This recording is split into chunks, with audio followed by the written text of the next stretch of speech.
ada sukacita. Belakangan ini ya sore hujan terus mungkin yang pulang kerja, yang naik motor kehujanan. Saya harap kita semua dalam keadaan yang sehat semua ya. Baik, kita akan masuk ke dalam ibadah kita di hari Minggu ini. Mari jemaat untuk bangkit berdiri, kita akan siapkan hati kita. Kita mau memuji dan menyembah Tuhan kita. Namun sebelumnya mari kita bersaat teduh sejenak.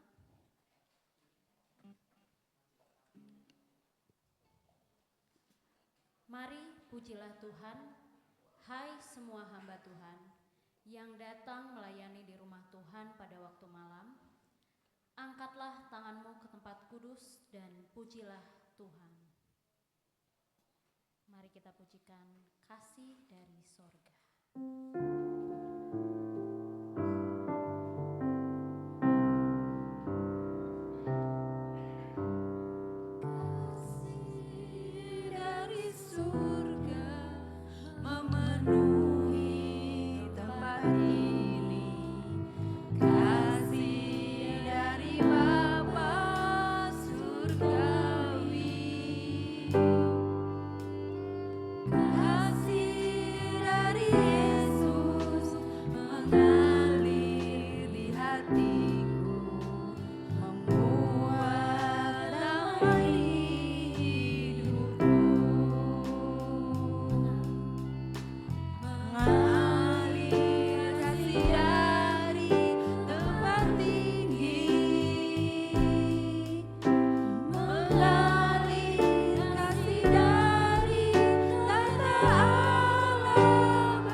Season yang ada dalam hidup kami, baik itu kami ada dalam musim menunggu, baik itu kami dalam musim menangis, baik itu dalam kami musim bersukacita, kami bersukacita Tuhan karena kasih-Mu selalu mengalir dalam hidup kami ya Bapa. Tuhan, kami datang dan berkumpul pada pagi hari ini ya Bapa, kami menyiapkan hati kami masing-masing ya Tuhan untuk memuji dan memuliakan nama-Mu. Serta hari ini kami juga ingin mendengarkan firman daripada-Mu ya Tuhan. Kiranya Tuhan tolong agar hari ini Roh-Mu datang pada kami masing-masing ya Tuhan, dan menjadikan hari ini bukan hanya sebagai rutinitas ya Tuhan, namun menjadi hari yang dapat mengubahkan kami semua ya Bapa. Terima kasih Tuhan, bekerjalah Tuhan dalam kehidupan kami, dalam hati kami masing-masing. Kami serahkan ibadah ini sepenuhnya hanya ke dalam tangan kuasa-Mu ya Tuhan. Dalam nama Tuhan Yesus Kristus kami berdoa dan mengucap syukur. Amin. Saudara, mari kita masih memuji Tuhan kita dengan menyanyikan NP32, puji namanya. Kita nyanyikan dengan penuh sukacita.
Samuel 2 ayat 4a akan kita bacakan secara bersama-sama. 1, 2, 3. Kemudian datanglah orang-orang Yehuda lalu mengurapi Daud di sana menjadi raja atas kaum Yehuda. Terpujilah nama Tuhan. Jemaat dipersilakan untuk duduk kembali.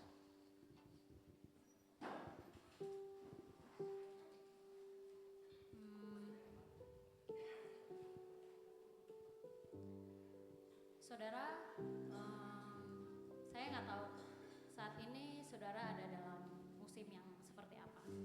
Mungkin beberapa dari kita ada pada musim yang bersukacita. Mungkin beberapa dari kita masih ada dalam musim menunggu. Kenapa Tuhan belum jawab doa saya? Mungkin beberapa dari kita ada dalam musim yang bahkan nggak tahu lagi musim apa mungkin ya. Mungkin beberapa dari kita juga bingung kayak Tuhan mau bawa hidup saya kemana sih? Kok hidup saya kayak gini gitu. Tapi ibaratnya seperti kita ada di tengah laut ya. Kita lagi naik kapal, kita lagi ada di tengah laut. kalau di jalan raya kan kelihatan ya pakai Google Maps kita bisa lihat kayak oh aku mau ke BEC misalnya, oh lurus belok kiri naik tol dan sebagainya macamnya. Kalau di laut apakah kita bisa pakai Google Maps? Bingung ya, Google Maps juga kayak ngarahinnya gimana nih, orang lewat mana nih. Nah tapi kita punya Google Maps versi laut loh ya. Yaitu adalah Tuhan Yesus kita sendiri. Dia yang maha mengetahui dan maha bisa mengarahkan kemana langkah kita harus dibawa. Jadi di tengah laut dalam hidup kita, mari kita ingat bahwa kita punya nahkoda yang ajaib. Kita punya juru mudi yang luar biasa, yaitu adalah Tuhan Yesus. Mari kita pujikan Yesus juru mudiku.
Ada gelombang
kita bersyafat kepada-Mu.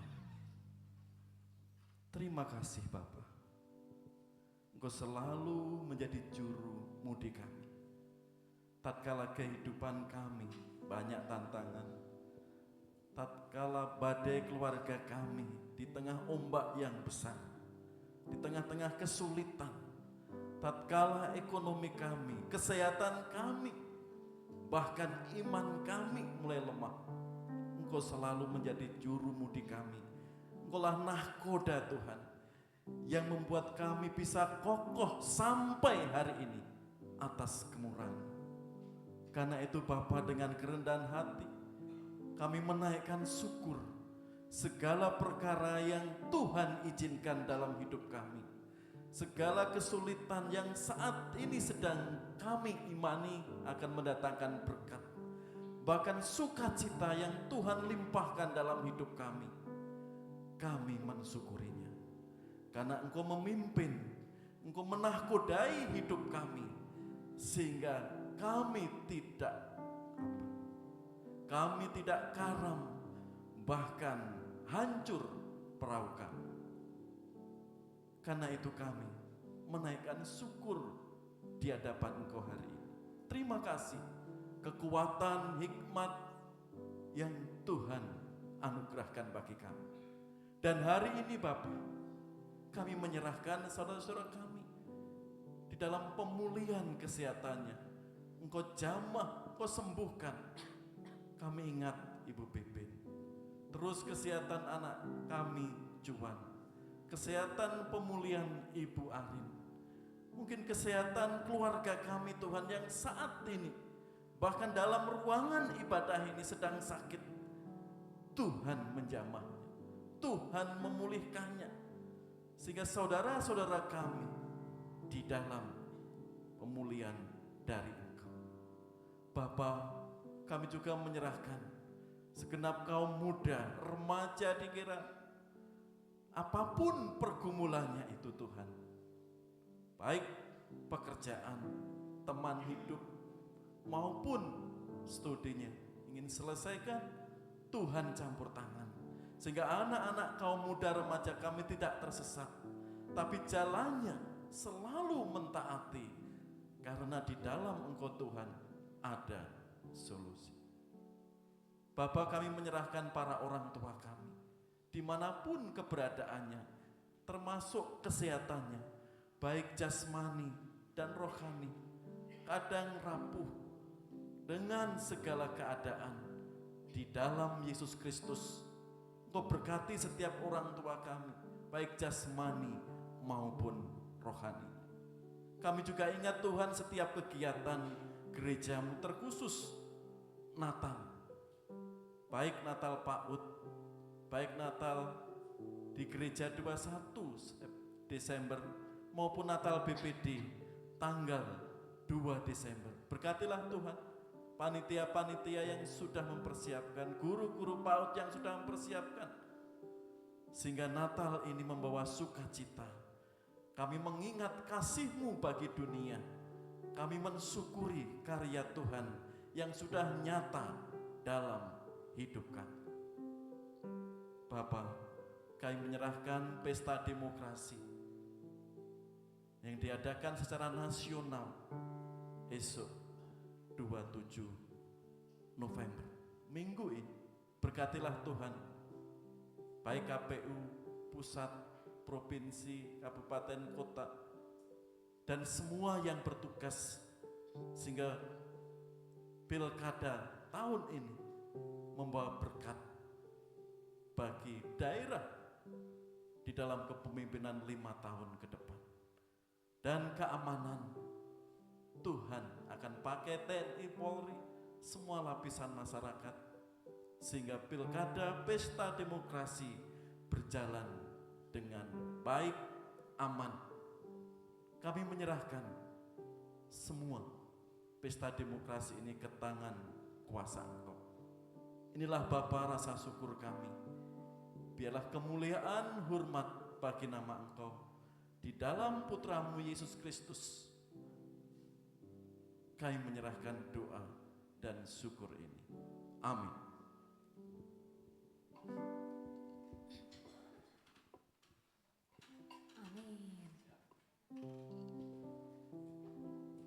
siap untuk memuji Tuhan lagi?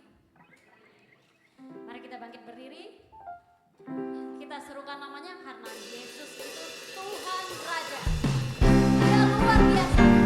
Dia berkuasa. Dia mulia.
Maha besar.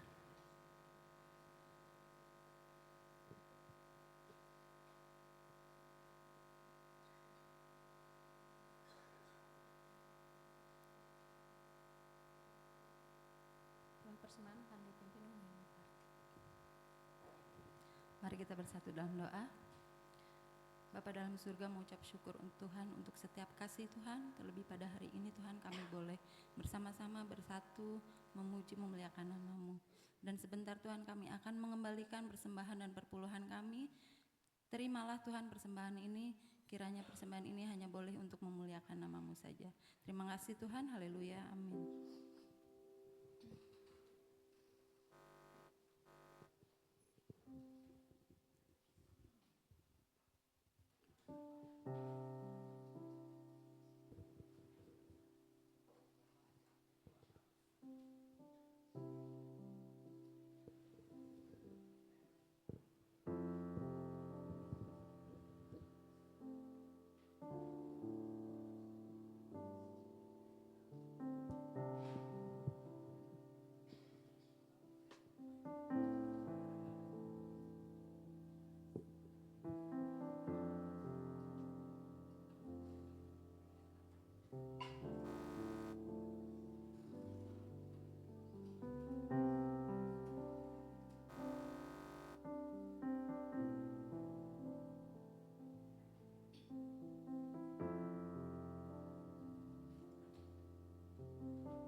di sini ada yang mau sukses?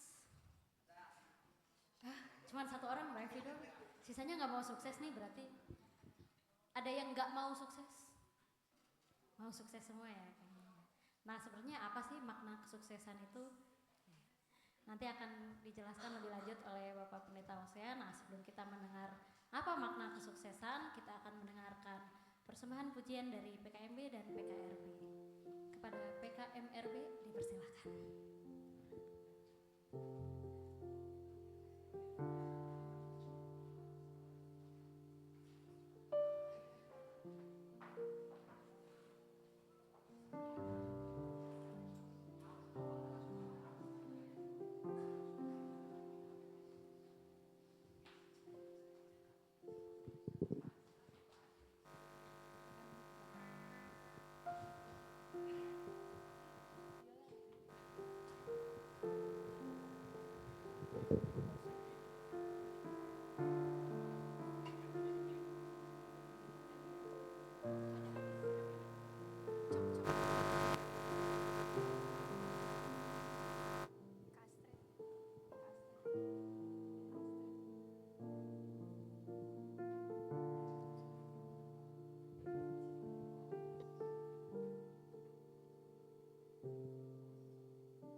Mari kita pujikan sekali lagi pujian PKMB tadi. Biar setiap tanda mujizat Tuhan menyertai hidup kita. Kita semakin menyaksikan karya Tuhan dalam hidup kita. Karya yang sangat sempurna dalam rancangannya bagi kita umat tebusannya. Kami undang semuanya untuk berdiri. Tuhan, Kau sempurna.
Kebesaran Engkau semakin nyata di tengah-tengah hidup kami. Terimalah Tuhan doa dan syukur ini di dalam Putra-Mu Yesus Kristus. Kami sudah berdoa. Amin. Silakan duduk kembali. Ya, tadi sudah ditanya oleh MC. Ya. Siapa yang ingin sukses? Semuanya ingin sukses? Semuanya mau sukses? Iya, itu kerinduan kita. Gereja kita, keluarga kita, anak-anak kita, bahkan cucu, cicit kita. Semuanya ingin sukses. Pertanyaannya, siapkah kita membayar kesuksesan itu? Siapkah kita membayar kesuksesan kita? Siap? Kita akan melihat kesuksesan Daud diurapi menjadi raja di Yehuda saat itu. Jika kita lihat, kemudian datanglah orang-orang Yehuda, lalu mengurapi Daud di sana menjadi raja atas kaum Yehuda. Sebelum kita melihat ayat ini, dan bagaimana Daud diproses oleh Tuhan sebelum diurapi rakyat Yehuda, dan sebelumnya juga diurapi oleh Samuel. Kita melihat dulu, apa kata dunia, orang-orang yang sukses tentang kesuksesan itu. Ini, sukses itu ya, usaha terus meskipun situasi semakin sulit. Jangan berhenti berusaha. Mungkin tinggal selangkah, mungkin setengah langkah. Di situ orang-orang bijak mengatakan, kegagalan adalah sebuah proses menuju kesuksesan. Siapa yang enggak pernah gagal di sini? Sukses terus siapa? Pasti pernah, termasuk saya. Ya. Jadi kegagalan adalah sebuah proses menuju kesuksesan. Juga dikatakan untuk kaum muda, remaja, nikmati aja prosesnya. Gagal tinggal ketawa, ditipu anggap sedekah. Masa muda jangan apa? Baperan. Capek boleh, nyerah jangan. Kita itu terbatas kok ya, kekuatan kita. Capek ya boleh, tapi ya jangan nyerah. Kan itu ada sukses usaha terus meskipun situasi semakin sulit. Tinggal selangkah, tinggal setengah langkah, ada kritikan surut. Tinggal satu langkah, ada masukan, kritikan, malas.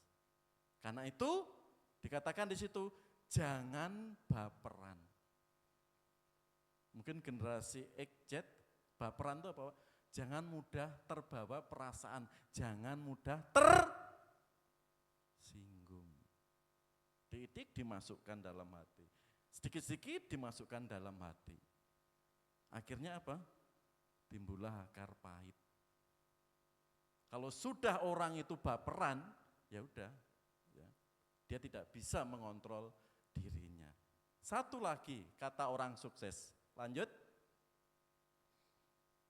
Nah ini pemilik Facebook, salah satu orang terkaya ya di situ, Pak Mac di situ.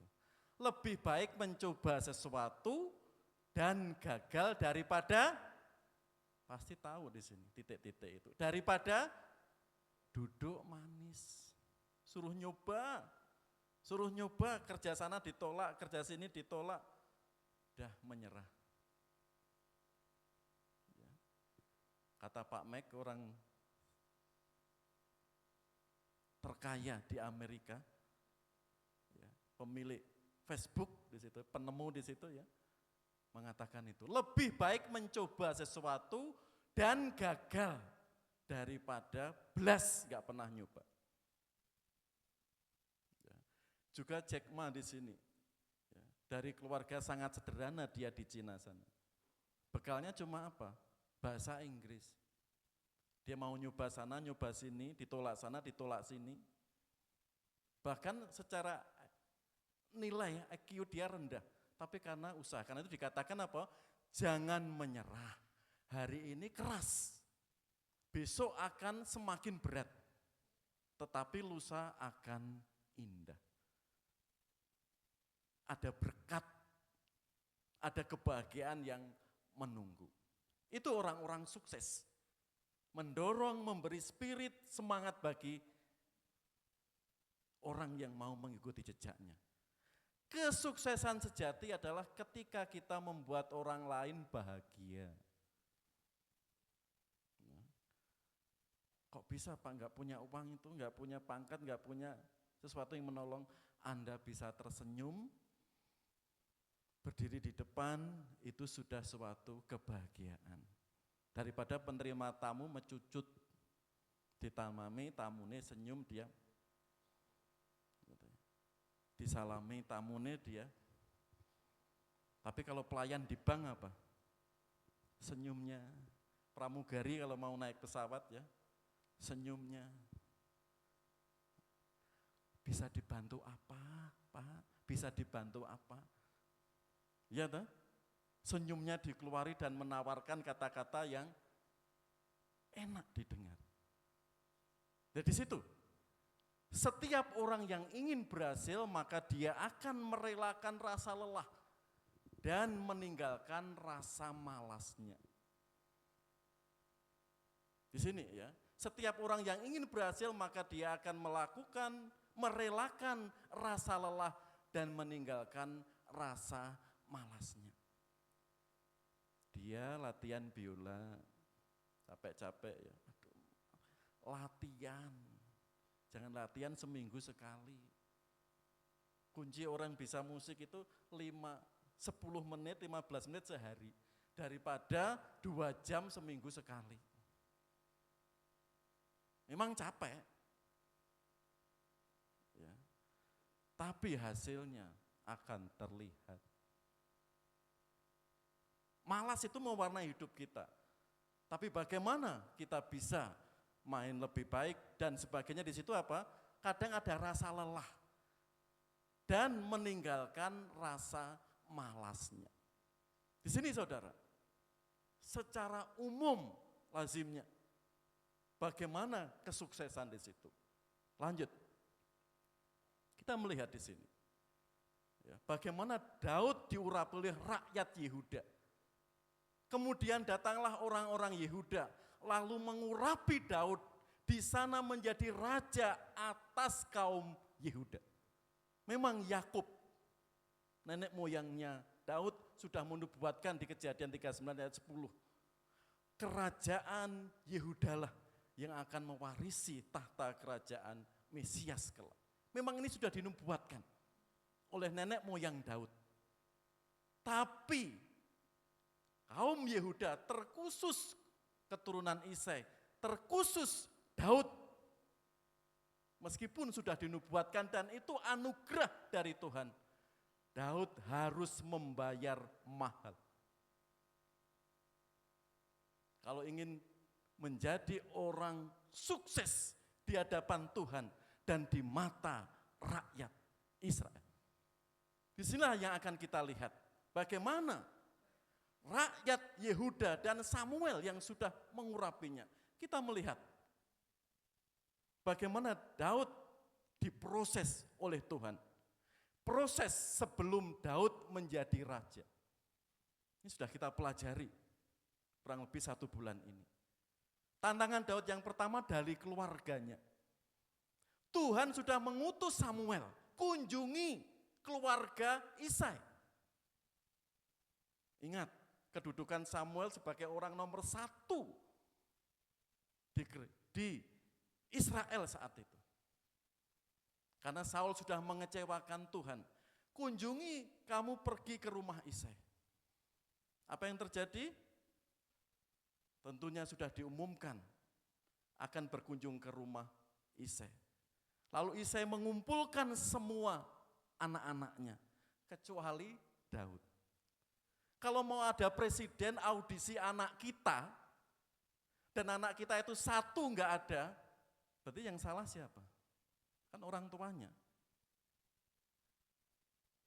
Ini penting, orang pertama, raja, yang sudah diurapi. Karena itu Samuel memerintahkan Eliadab, Saman, Elisas di dalam 1 Samuel 16 bertanya, anakmu cuma ini, 1 lagi, di mana? Sedang kerja mengembala kambing dan domba. Pasti Isai di sini sebagai orang tua karena anaknya akan diaudisi, pikirannya sudah negatif pada Daud. Sehingga Daud enggak terlewat. Tapi Samuel, panggil anakmu. Akhirnya Daud menghadap Samuel, dan ini orang yang dipilih Tuhan. Meskipun saudara Daud gagah, tampan, tapi yang dipilih Samuel, dipilih Tuhan adalah Daud. Terlebih saudara-saudara, Daud di situ apa? Kamu mau ikut lomba ya ke sini? Kita itu sedang berperang melawan orang-orang Filistin. Gak usah kamu ikut, kamu kerja aja mengembalakan kambing domba. Eliab, Masan, saudara tertua Daud. Enggak, jawab, aku cuma menonton saja kok apa yang terjadi. Pergi, saya tahu kamu itu orang yang keras kepala. Itu saudara-saudaranya.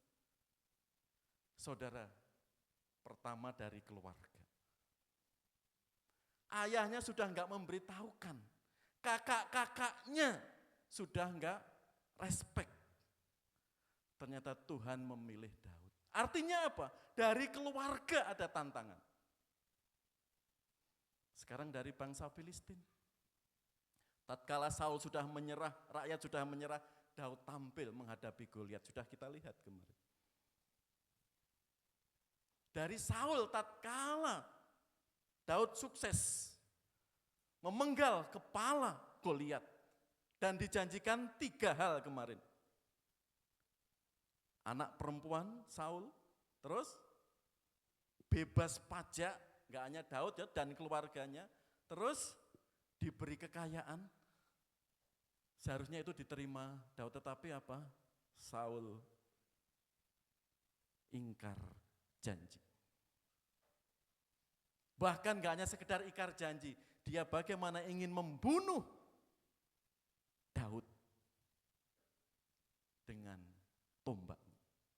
Ini saudara, proses sebelum Daud menjadi raja. Dari keluarganya, bahkan dari pimpinan-pimpinannya, bahkan juga diingkari. Kalau kita tadi melihat, Daud diurapi rakyat Yehuda menjadi raja. Sukses, orang nomor 1 di Israel. Apakah berhenti di sini prosesnya Daud? Kita lihat khotbah kemarin ini. Bagaimana terapi di Gua Adulam. Kita melihat pelarian Daud dari rumahnya sampai istrinya menyembunyikan supaya Saul tidak mengambil dan membunuh Daud. Daud menjadi DPO, daftar pencarian orang di kerajaan Saul. Pasti hidupnya enggak tenang, ancaman demi ancaman. Terus Daud lari ke Samuel. Ternyata Samuel tidak bisa menolong. Lalu lari ke padang. Daud semakin kesepian. Lalu Daud pergi ke Nob, ke wilayah para imam. Apakah aman? Harapan Daud supaya para imam itu bisa menolong. Ternyata tidak bisa menolong. Justru saudara, separuh lebih di wilayah Nob itu para imam datang, intel Saul sudah melihat keberadaannya. Kalau Anda lihat di 1 Samuel 19:20 itu, separuh lebih para imam di Nob dibunuh oleh anak buah Saul. Korbannya luar biasa. Lalu Daud lari ke Raja Gad, musuh Saul. Sudah tidak beres ini, Daud baru menjadi pahlawan Saul, tapi kok diburu-buru Saul, Raja Gad enggak mau menolong. Bahkan Daud takut ditangkap Raja Gad, Daud pura-pura gila. Habis ya. Sudah tinggal keluarganya, sudah istrinya, sudah jauh dari imam, sudah. Karena itu Daud pergi ke Gua Adulam. Sudah lihat ya kemarin bagaimana dipulihkan dengan cara Tuhan yang luar biasa. Di sini saudara, prosesnya. Sebelum Samuel dan rakyat Yehuda mengurapi Daud menjadi raja, Daud harus membayar harga Ada harga yang harus dibayar oleh Daud. Meskipun Yakub, nenek moyang Daud, sudah menubuatkan dari keturunan Yehuda akan muncul kerajaan. Dan disitulah tunas Ishak. Dan nanti Mesias akan lahir dari keturunan Daud. Harus ada harga yang dibayar umatnya. Jadi kesuksesan Daud, jika kita lihat dari minggu pertama sampai terakhir November di sini, prosesnya sangat luar biasa. Seperti Tuhan mendidik kita. Menjadi anak-anak yang tangguh tidak mudah, saudara. Lanjut. Di sini rakyat Yehuda mengurapi Daud. Sebelum menjadi raja atas Yehuda. Lanjut. Bagaimana Allah mendidik umatnya. Tidak hanya Daud, bangsa Israel bagaimana dididik oleh Tuhan. Keluar dari Mesir. Di Mesir 40 tahun. Di padang gurun 40 tahun.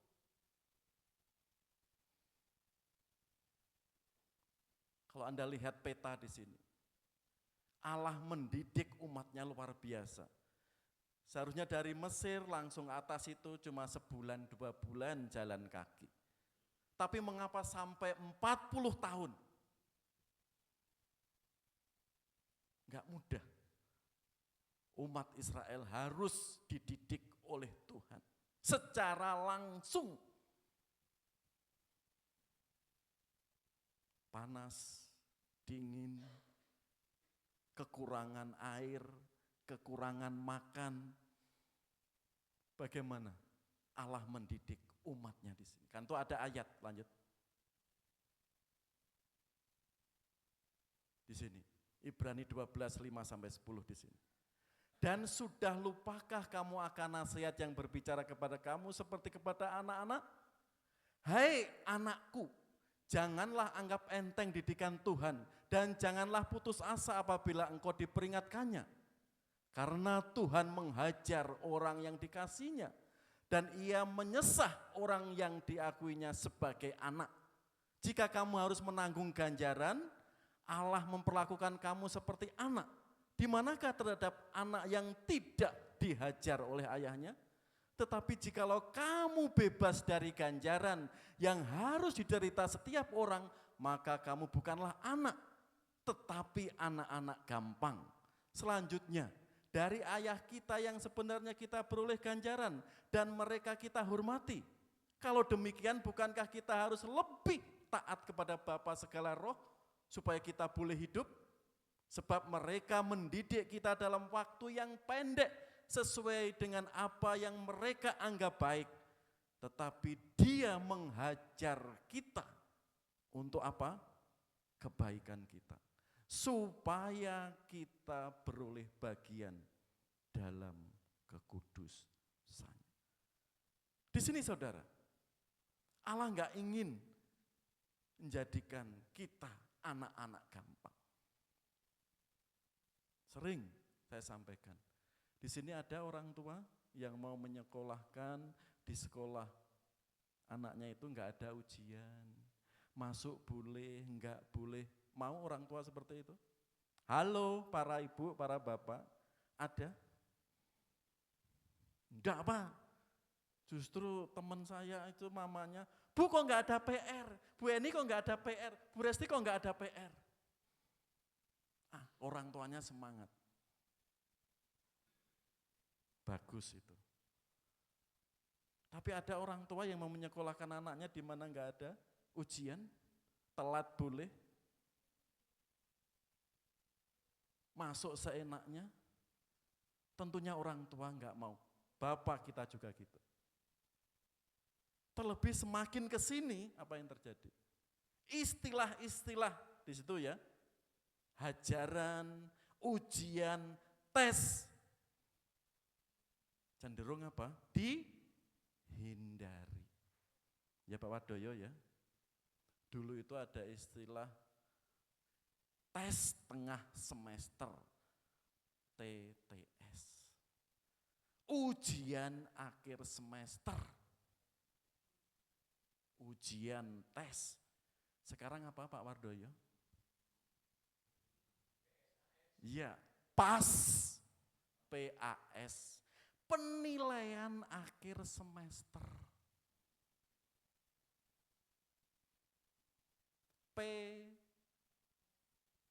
PAS. Kata tes, kata ujian dihindari. Karena takut. Bagaimana keberadaan kita? Allah saja mendidik kita seperti ini. Allah saja mendidik umatnya tadi 40 tahun. Biar merasakan kelaparan seperti apa, kepanasan seperti apa, saat gak ada makanan seperti apa. Biar merasakan. Masih bergantungkah atau ngomel atau bersungut-sungut. Ternyata umat Allah apa? Bersungut-sungut. Bahkan istilahnya apa ya? Tukar mulut bertengkar kepada Musa. Pulangkan saja saya ke Mesir. Di sana saya meskipun mati, di depan saya banyak daging.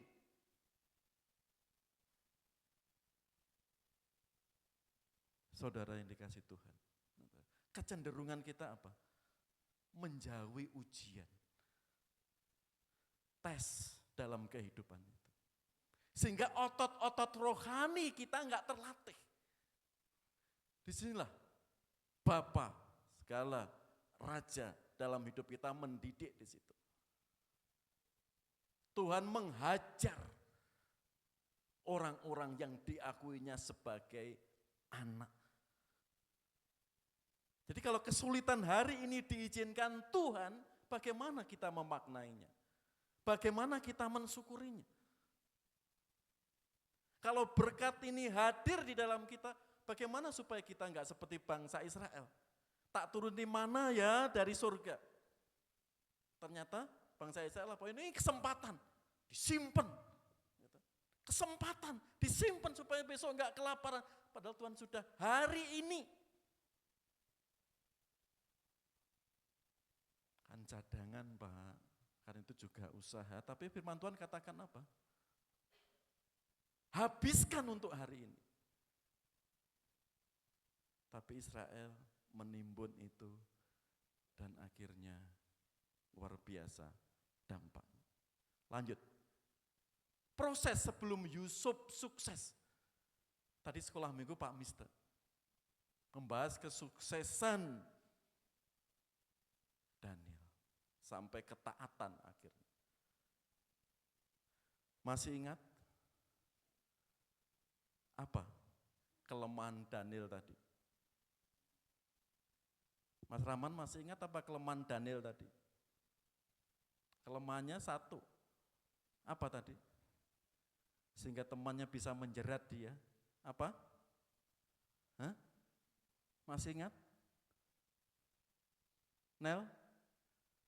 Masih ingat kelemahan Daniel tadi satu? Apa? Hah? Masih ingat? Terpampang lebar, apa kelemahannya? Man, masih ingat Darman? Ujian ini. Jangan tidur ya, ujian. Masih ingat? Apa kelemahannya? Bangun. Apa? Apa tadi kelemahannya? Satu, yaitu apa? Imannya.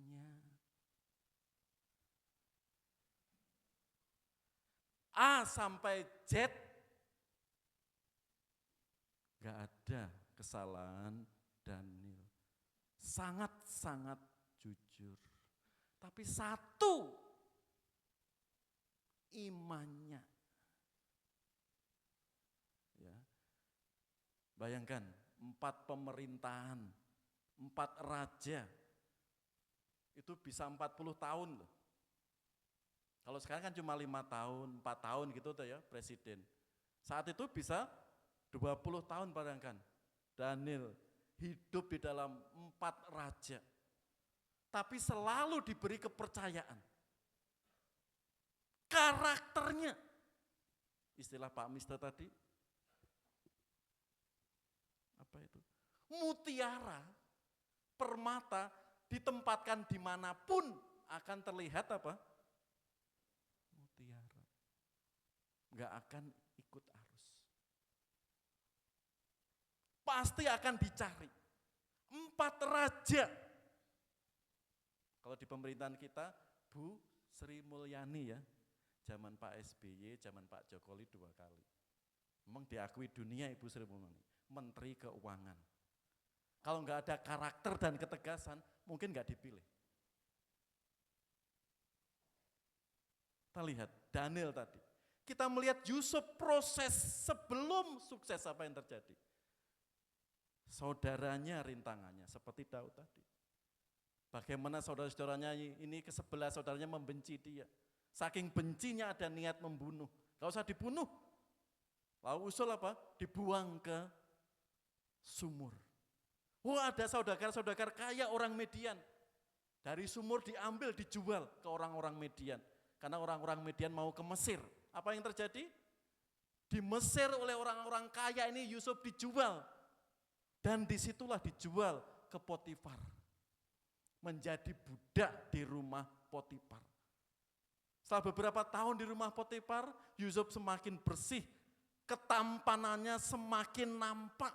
Karakternya, kesetiaannya, sehingga rumah Potifar dan pegawainya semuanya diatur oleh Yusuf. 1 pesan Potifar, yaitu kamu enggak boleh berkuasa atas istriku. Tuh, semuanya oke, keuangan oke, semua pekerjaan. Betul-betul Yusuf diberi kepercayaan luar biasa. Tapi disinilah ya, istri Potifar menggoda Yusuf. Melecehkan Yusuf. Tuduhan sebaliknya. Yusuf lari tapi nyonya Potifar apa? Yusuf dituduh melecehkan istri. Dampaknya Yusuf ditangkap dan dimasukkan penjara. Udah, kalau sudah masuk penjara karir apa umumnya? Udah nggak bisa apa-apa. Sudah masuk penjara, apalagi penjara zaman dulu, udah nggak bisa apa-apa. Untungnya di penjara itu Yusuf bergaul baik dengan penjaga-penjaga penjara. Sering ngobrol dan menceritakan apa? Mimpi-mimpi yang bisa Yusuf tafsirkan. Sampai Fir'aun mengumumkan siapa yang bisa menafsirkan mimpi saya. Ternyata orang Mesir semuanya enggak bisa. Dan karena sipir penjara ini kenal baik Yusuf, ada orang yang di penjara bisa menafsirkan mimpi-mimpi. Disitulah Yusuf dipromosikan oleh sipir penjara. Karena sudah akrab, kenal baik. Dan di situ karir Yusuf langsung naik. Saudara, sebelum Yusuf menjadi orang nomor 2 di Mesir, prosesnya enggak mudah.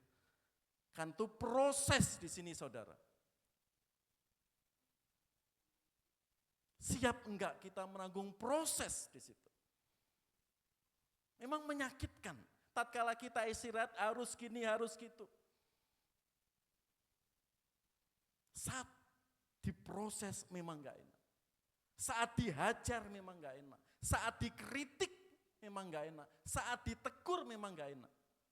Tapi kalau kita berpikir positif saudara, dan berkaca kepada Yusuf, kepada Daniel, enggak mudah. Mereka harus membayar mahal. Lanjut. Kesuksesan seperti fenomena gunung es. Nampaknya kelihatannya di depan kecil, tapi di dalam bongkahan es sangat-sangat besar. Itu sering mengungkapkan gunung es di tengah lautan Itu kecil tapi dalamnya ada yang mensupport, yaitu apa? Kegagalan. Gagal itu menyakitkan. Coba lagi, coba lagi. Ya, ingat sebelum kita menikmati lampu ini, Thomas Alva Edison gagal 1000 kali. Bahkan gak gagal ya, dikeluarkan dari sekolah. Thomas Alva Edison sebelum kita menikmati di sini.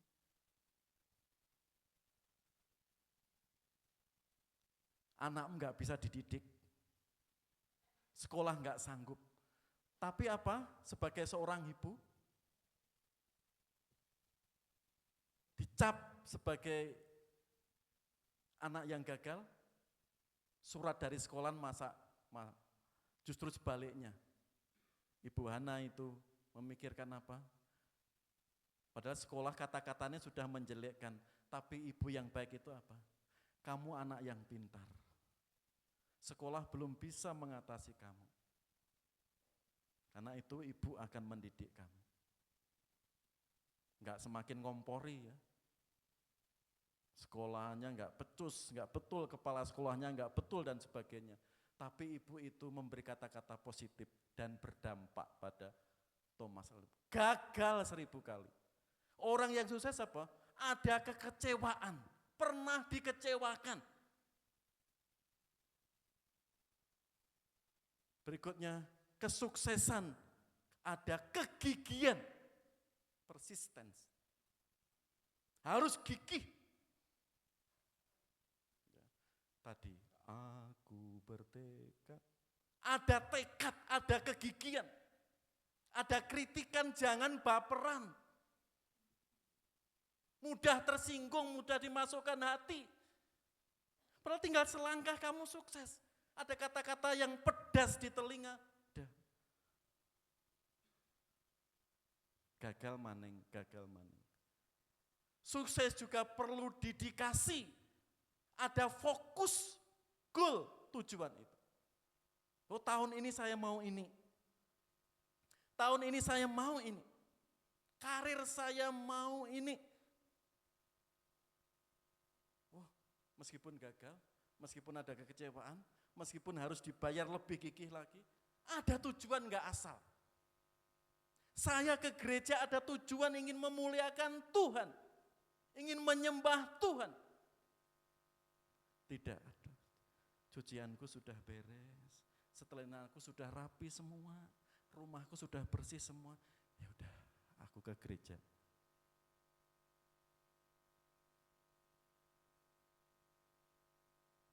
Tapi kalau gereja ada tujuan memuliakan Tuhan, ingin menyembah Tuhan secara bersama-sama, mengagungkan Tuhan.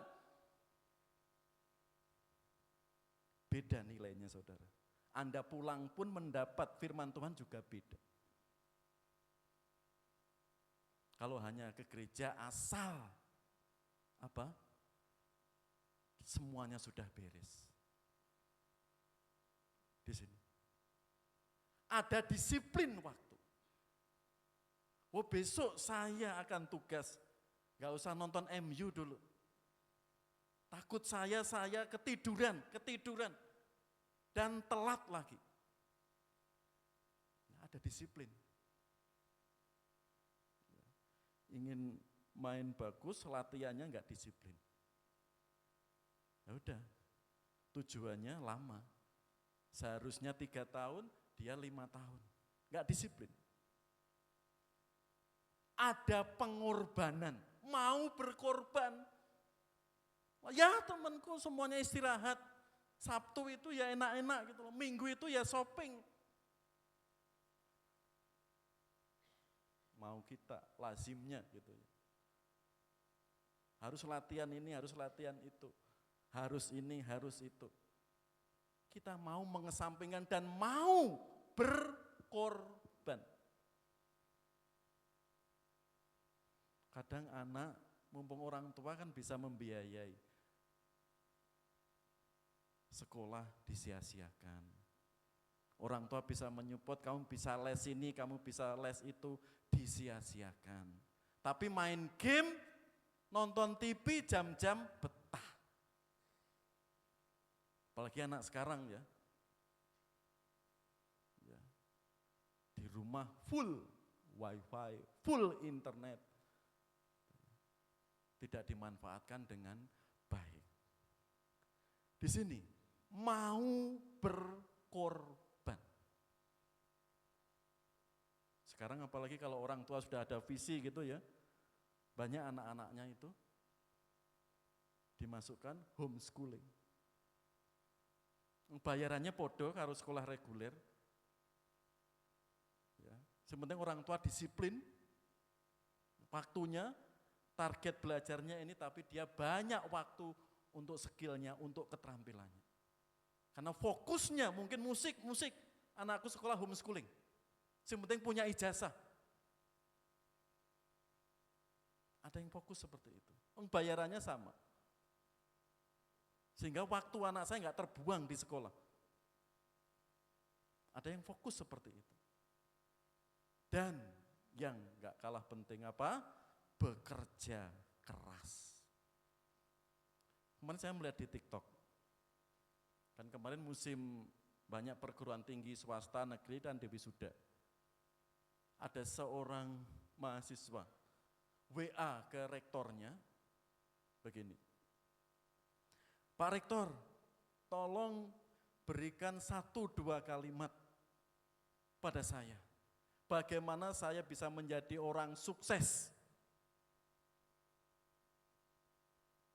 Itu mahasiswa itu minta pesan. Lah pesannya itu dibacakan saat wisuda. Dan rektor itu mengumumkan. Setelah mewisuda semua itu, di kala sambutannya itu. Saya mendapat 1 SMS dari mahasiswa ini jurusan ini. Dia minta nasihat. Silakan mahasiswa itu ke depan. Mahasiswa itu dipanggil. Ya. Ini mahasiswa yang WA saya dan WA-nya belum saya hapus. Apa rahasianya bisa sukses? Apa kata rektor itu? Pesan kepada mahasiswa ini dan kepada semua mahasiswa itu. Pesannya 1, jangan percaya keberuntungan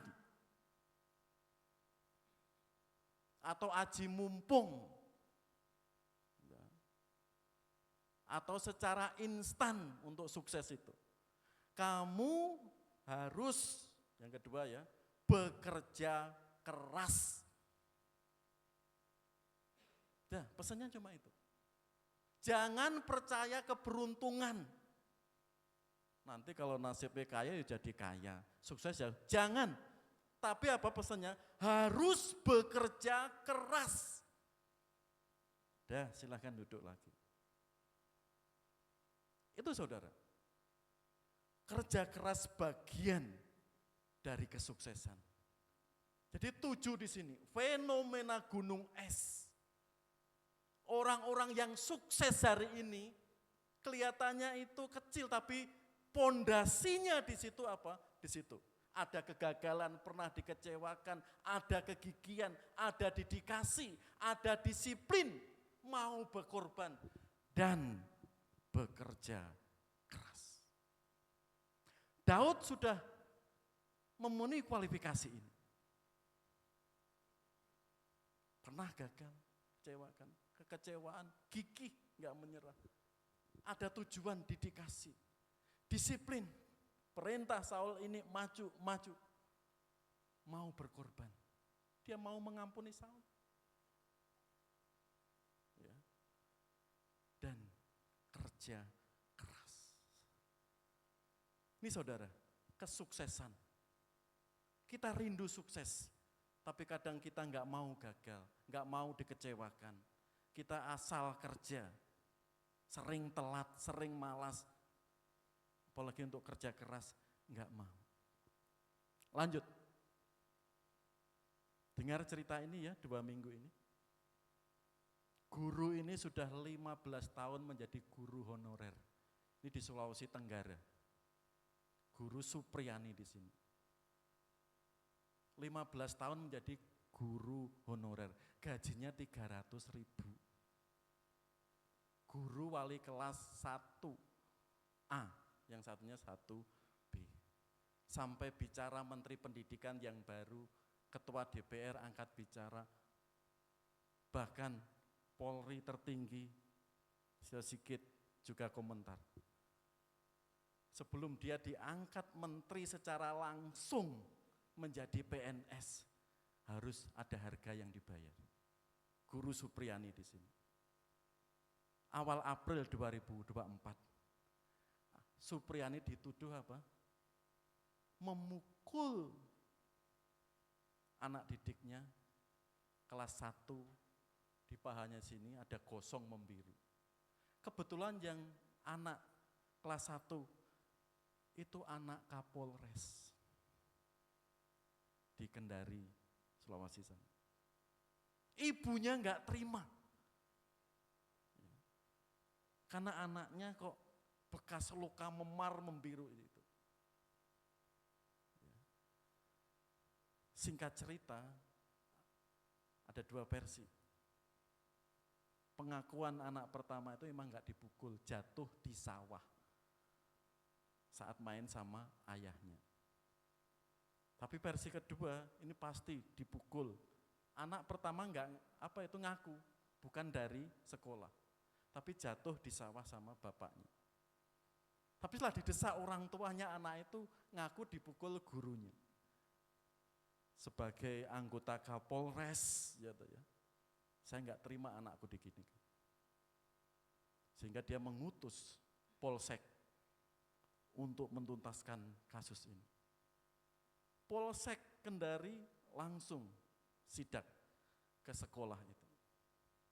Harus diselesaikan di sini. Besok datang ke Polsek, didampingi Pak Lurah, suaminya Subrani ke sana.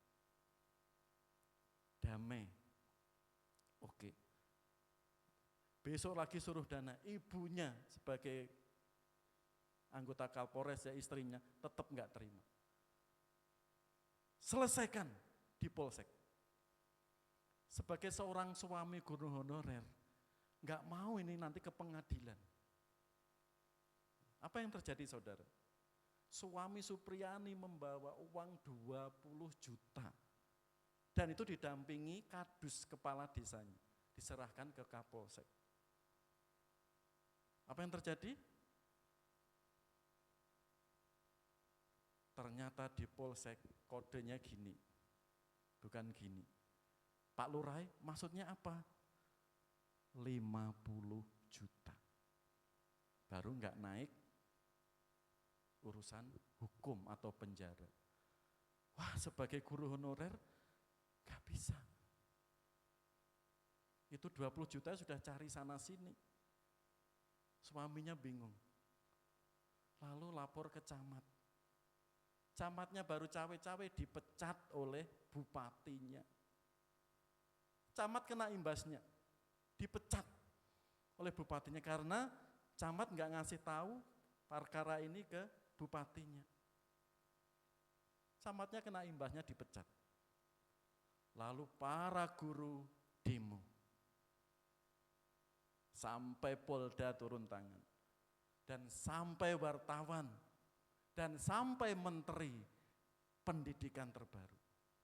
Dan DPR. Ya, pendidikan tidak berjalan baik jika guru diancam-ancam. Sampai mantan-mantan Kapolri menyarankan polisi harus belajar. Dan sampailah banyak yang empati. Supriyani 15 tahun guru honorer 300.000 gajinya, sekarang jadi PNS. Harus ada harga yang dibayar. Banyak yang membela. Karena banyak TikTok ya. Kalau ya TikTok seliweran setelah kasus ini. Ya, para murid ngerokok, tawuran, guru cuma nanti takut dipanggil polisi, nanti takut dipanggil polisi. Jadi ada TikTok itu sindiran ya. Kalau anaknya ngerokok di sekolah, sedang berkelahi, sedang apapun, guru sudah nggak mau ngurusi, itu sindiran. Di sini saudara, Sebelum menjadi PNS ada harga yang harus dibayar. Maukah kita membayar di situ? Lanjut. Ini yang Daud lalu. Tidak ada lift untuk sukses, nggak ada jalan yang mudah, tapi kita harus naik tangga. Seperti pesan rektor kepada mahasiswa tadi. Kalau kamu ingin sukses, jangan percaya keberuntungan. Dapat hadiah, dapat lotre, uang turun dari surga. Kerja keras, dan kerja keras. Kalau semboyan Kristen apa? Ora et labora. Ya berdoa, ya bekerja. Labors, itu bekerja lebih keras. Itu iman Kristen mengajarkan gitu. Daud sudah melakukan itu. Sebelum rakyat Yehuda mengurapi, Daud sudah melakukan kegagalan, penolakan, frustasi, sampai pura-pura gila. Dan penghinaan yang luar biasa. Mari saudara, mungkin Anda sedang ini tinggal 2 langkah, 3 langkah, mungkin setengah langkah. Panggilan saudara, kesuksesan saudara sedang Tuhan berikan. Mau enggak kita? Jangan menyia-nyiakan kesempatan itu. Seperti Yudas diberi kesempatan mengabdi, menjadi murid Kristus. Tapi dia sia-siakan. Mari saudara, Daud sudah melalui, kan itu layak dia diurapi rakyat Yehuda menjadi rajanya. Yang terakhir, di sini. Sebab kamu memerlukan ketekunan, supaya sesudah kamu melakukan kehendak Allah, kamu memperoleh apa yang dijanjikan itu. Amin. Amin. Tuhan gak pernah mengecewakan. Lihat di situ. Tatkala kita sudah jujur, sudah melakukan kehendak Allah di sini, kamu akan memperoleh apa yang dijanjikan. Satu lagi pesan. Tetapi karena kasih karunia Allah, aku adalah sebagaimana aku ada sekarang. Dan kasih karunia yang dianugerahkannya kepadaku tidak sia-sia. Sebaliknya, aku telah bekerja lebih keras daripada mereka semua. Tetapi bukannya aku, melainkan kasih karunia Allah yang menyertai aku. Bapak Ibu diberkati sampai sukses hari ini. Sampai kuat hari ini. Itu kasih karunia Allah. Tapi kasih karunia Allah, kita harus mau membayar harga yang mahal. Artinya apa? Mau bekerja keras seperti Paulus di sini. Daud tadi menjadi raja sudah dinubuatkan nenek moyangnya, Yakub. Apakah Daud ungkang-ungkang kaki, duduk manis, malas? Tapi Daud mau membayar harga. Paulus disebut rasul besar sampai hari ini. Dia sudah bekerja keras, lebih keras dari semua rasul-rasul yang lain. Tentu dia layak mendapatkan itu. Dan Paulus katakan apa? Ini kasih karunia.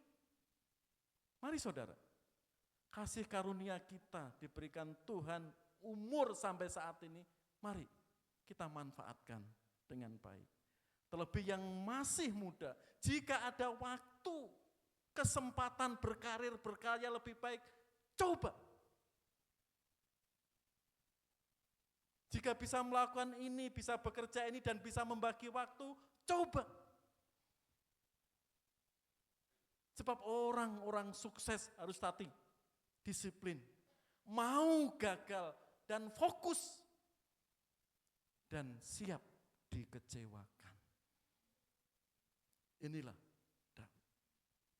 Mari saudara, keluarga kita, anak kita, cucu kita, tentunya ingin sukses.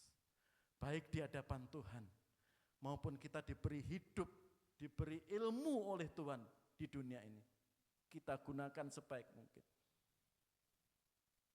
Itu anugerah.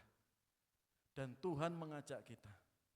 Nasib kita ditentukan sikap kita. Kita ingin sukses, iman semakin kuat, ujian bisa kita lewati, kita enggak mudah baperan, mau mencoba dan mencoba meskipun gagal, mau mencoba, sukses sudah di depan mata. Amin. Mari kita berdoa.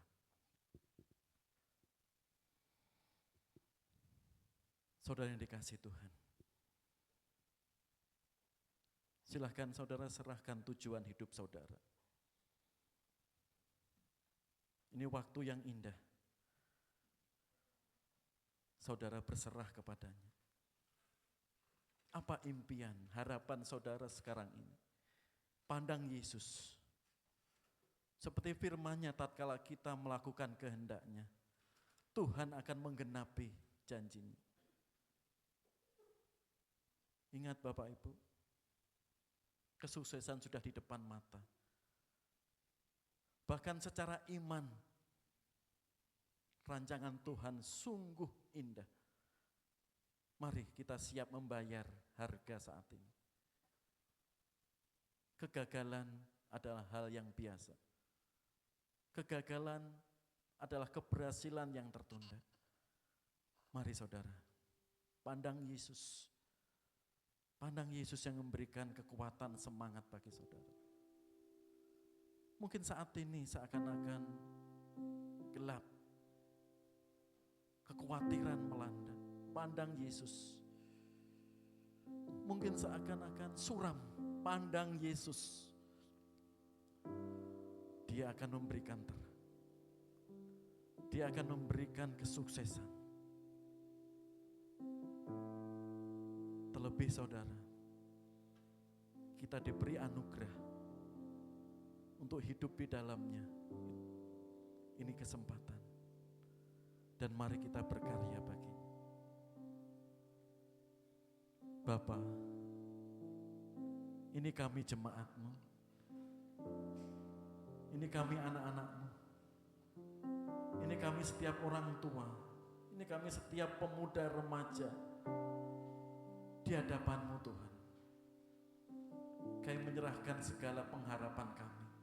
Cita-cita kami. Kami ingin sukses Tuhan.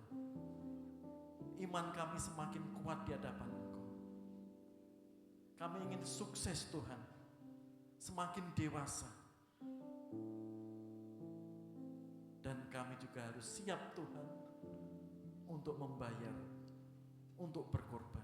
Berikan Tuhan kekuatan, kegigihan, semangat. Karena kesuksesan Tuhan sedang berikan di hadapan kami. Mungkin selangkah lagi, 2 langkah lagi, 3 langkah lagi. Biarlah kami belajar memandang janji. Kami tidak putus asa.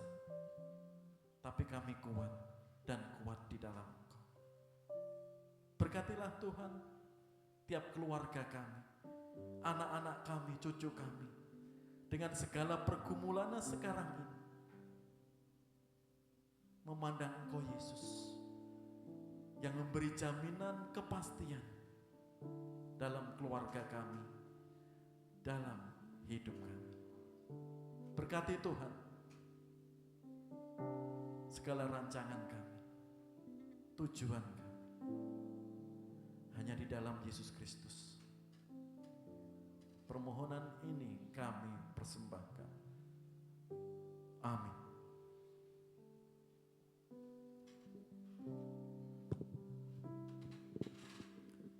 Sebelum doa berkat, mari kita perhatikan beberapa pengumuman hari ini.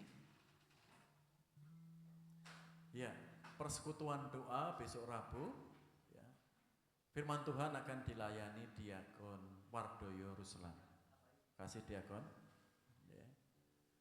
Dan petugas ibadah minggu pertama Desember bisa dilihat Bapak Ibu. Sehingga semuanya siap untuk melayani. Lanjut. Baksos Natal dimulai minggu depan. Ya. Saya mengajak Bapak Ibu bisa ambil bagian baksos ya, untuk Natal tahun ini. Boleh sembako, boleh rupiah, ya, ya. Kalau rupiah bisa ditransfer ke rekening gereja, tinggal diinfokan ke Ibu Mariana, ya, ya. Sehingga bisa terkumpul. Dan sebelum 25 Desember bisa kita bagi. Ya. Dari kita untuk kita dan dari sekitar kita. Sekali lagi, mulai minggu depan baksos dikumpulkan. Lanjut. Selamat ulang tahun, ya, 27 November, ya, besok hari Rabu, pesta demokrasi, ya, Andreas Saktiawan Panjaitan. Ulang tahun Mas. 29 November, Saudara Louis Linus. Ulang tahun Mas. Ya. Berikutnya 30 November Bapak Mr. Yono. Ya, selamat ulang tahun Bapak Ibu Saudara, Tuhan Yesus memberkati. Lanjut, udah ya? Ya, mengingatkan panitia Natal untuk kumpul setelah ibadah ini, ya, sehingga bisa semakin siap untuk pelaksanaan Natal kita 21 Desember nanti. Ada lagi teman pengumuman? Saya mengundang semuanya berdiri. Mari kita tutup dalam doa berkat untuk ibadah kita siang ini. Kepada Allah Bapa, Allah Anak, dan Allah Roh Kudus, berkat-Mu turun bagi kami hari ini dan sampai Engkau datang kedua kali menjemput kami. Tuhanmu memberkati.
Silakan duduk kembali saat teduh sejenak sebelum saling memberikan shalom.